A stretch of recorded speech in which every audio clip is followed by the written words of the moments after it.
The 2022 NFL Draft is 1 year into their NFL careers, and some players are already off to very promising starts. Garrett Wilson, for example, went for over 1,100 yards as a rookie, despite having a quartet of Zach Wilson, Mike White, Chris Streveler, and a 37-year-old Joe Flacco throwing him the football. Other players like Tariq Woolen, for example, was tied atop the NFL in interceptions with 6 in what was not only an impressive rookie season for himself, but for several rookies from the Seahawks 2022 class. And it didn't stop with just those two players, as there are a ton of promising futures for countless players from the 2022 class. And a couple of weeks ago, we did a video projecting players' futures, like Aiden Hutchinson and Kenny Pickett, and a couple of others, and if you're interested in watching, that will be linked at the end of today's video. And for anyone who wanted another video like this, where we project guys' futures, well, you're in luck, and without further ado, let's begin. And we are starting today's video with a former Ohio State Buckeye and its Saints receiver Chris Olave. Chris finished his rookie season with 72 receptions for 1,042 yards and 4 touchdowns, and proved to be a great pick for New Orleans. And I've been critical of Saints GM Mickey Loomis in the past for a variety of reasons, but I truly want to credit him for going up and getting his guy, as the Saints traded up to pick 11 to select Olave. And everyone knew on draft night a little over a year ago now that once the receiver run started, it was going to go quick, and that was certainly the case, as Drake London went 8, Chris's former college teammate Garrett Wilson went 10, Olave went 11, and Jamison Williams of the Lions went number 12. And Saints fans are understandably excited about his future because of what they consistently saw from him in year 1, with what you would hope at least is the worst quarterback play Olave will have to deal with for the entirety of his career. Michael Thomas only played in 3 games, and after Olave, the Saints receivers last year were not good.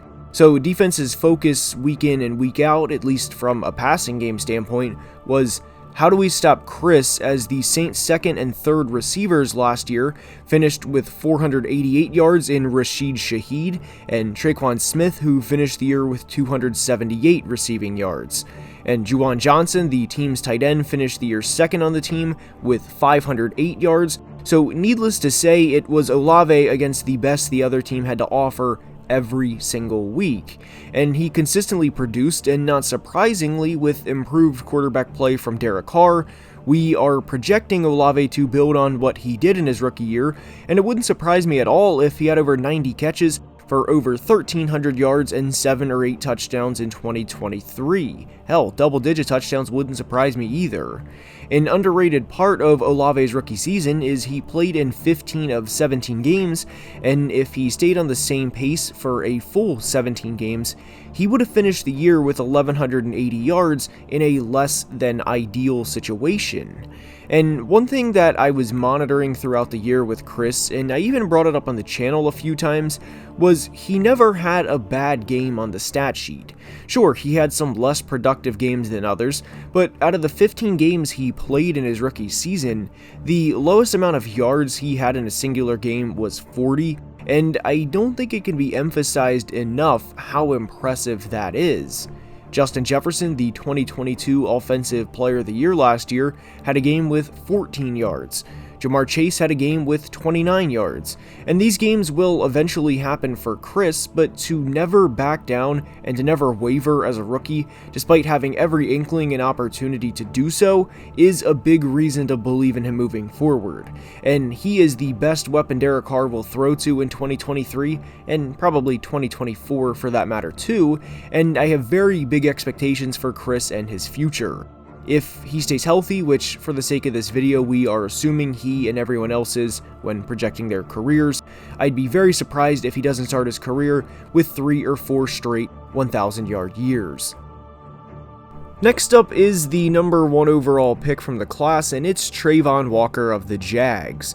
We haven't discussed Trayvon a whole lot on the channel, and honestly, out of any of the number 1 overall picks, really in the past decade, he's had the least amount of hype out of any of the former number 1 overall picks.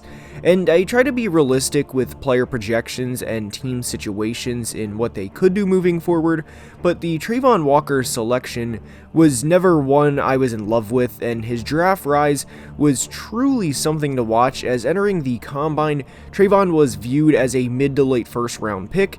Then at 6'5", 270 pounds, had a wingspan of over 7 feet, had over 35-inch arms, tested in the 93rd percentile for his 3-cone drill, and oh yeah, ran a 4.51 40-yard dash, which was only a little over a tenth slower than Chris Olave, who weighs 85 pounds less than Walker.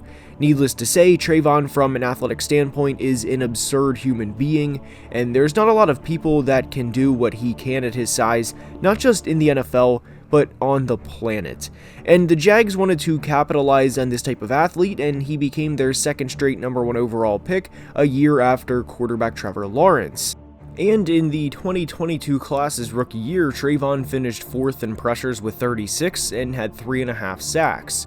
And with Trayvon, it's easy to project the best for him because of how much of an outlier he is athletically, and basically say, well, he'll get NFL coaching and become a double-digit sack player year after year after year. And to be fair to Trayvon, he was a very good run defender at Georgia, and still is for that matter, by the way. But I was never the biggest fan of drafting a project at number 1 overall when a more polished product in Aiden Hutchinson was right there, and a player who had more pressures, more sacks, and a higher win percentage as rookies in 2022. And with COVID impacting the draft, we've seen a lot of older prospects recently, but it's not like Aiden was 3 years older than Trayvon. He is 4 months older than him, and Trayvon certainly splashed at times in 2022, but one of the big sacks he had came against Tennessee and backup tackle Dennis Daly, who allowed the most sacks in the NFL in 2022 with 12 on the season, and a player who was not good for Tennessee. Dennis also had 7 penalties on the year, and while it's good to see Trayvon get a sack against him, I'm more of a believer of this is something he should have been doing to begin with. And having said all of this, I do want this to be clear that I like Trayvon as a player and think he serves a huge purpose on the Jags defense, and I really like what they're doing on the defensive side of the ball. I just don't think Trayvon is ever going to be a 12 or 13 sack player consistently, and that's the key word. Walker certainly showed at times in 2022 that he knows how to more than set the edge, and opposing running backs found that out the hard way. So I think Trayvon can realistically put up 65 to 70 tackles per season, have 10 to 12 TFLs, and have 6 to 8 sacks per year. Trayvon probably will have a year or even 2 where he has double-digit sacks as they play in the pass-heavy AFC, so the opportunity will more than be there for him. I just don't think he will ever be a first-team All-Pro player due to a 16 or 17 sack season. Next up is Breece Hall, the running back, and this is a very fun player to project in what should be a fun 2023 season for the Jets. Breece was off to a great start to his rookie year before tearing his ACL in just week 7 of the 2022 season. He was averaging nearly 5.8 yards per carry, and after not handing Breece the football a lot to start the year, the Jets were leaning on Breece in the weeks leading up to his injury. He had 279 yards and 3 touchdowns in the 3 games he had double-digit carries, and while this doesn't mean it will happen every single game he plays this year, it is worth noting the Jets were 3-0 in these games.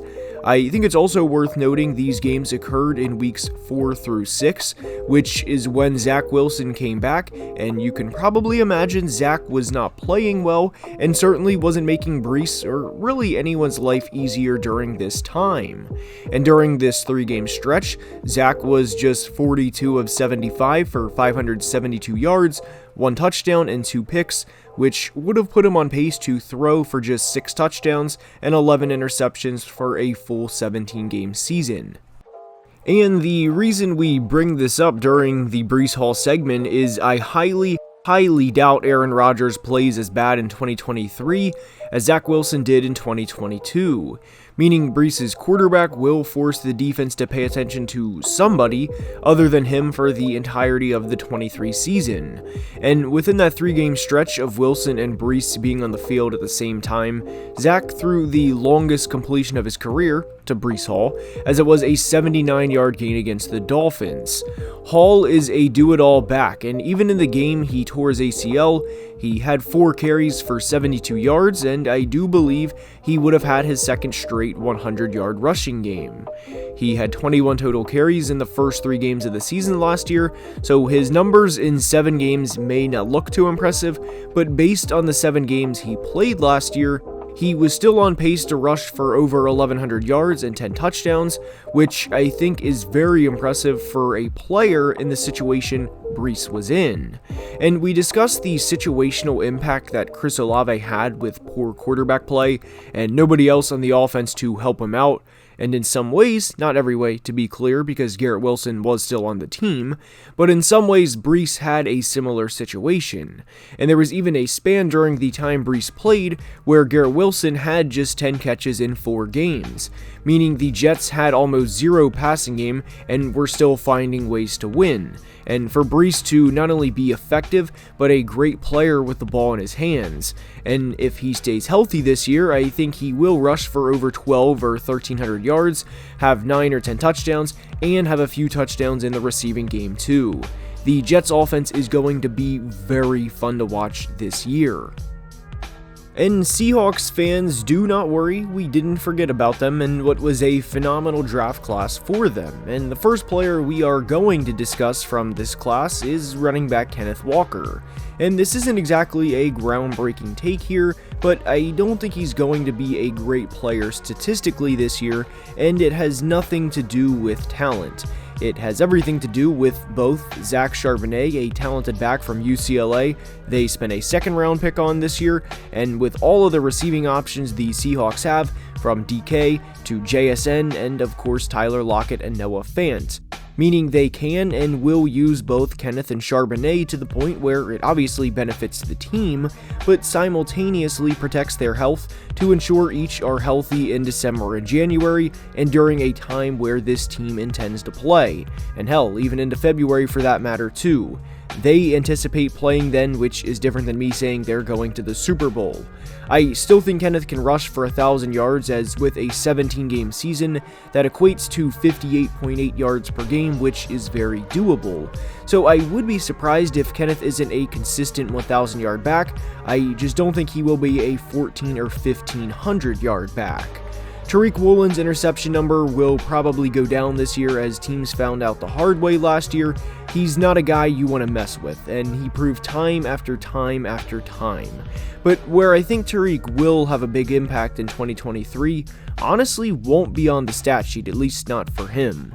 The team selected Devin Witherspoon number 5 overall, and with how Tariq played last year, I think teams are going to say, yeah, we're not going to throw at the guy who's 6'4", has nearly 34-inch arms, and ran a 4.26 40, so we'll test a guy who was selected number 5 overall instead. Meaning, I wouldn't be surprised if the Seahawks have back-to-back rookies lead the league in interceptions, because I think the opportunity will be there for Witherspoon due to the fear factor of Woolen. So I do think Tariq's numbers will, in theory, decline from year 1 to year 2, but it's because of how much respect he commands, not because he's going to regress or he's going to get toasted every single game.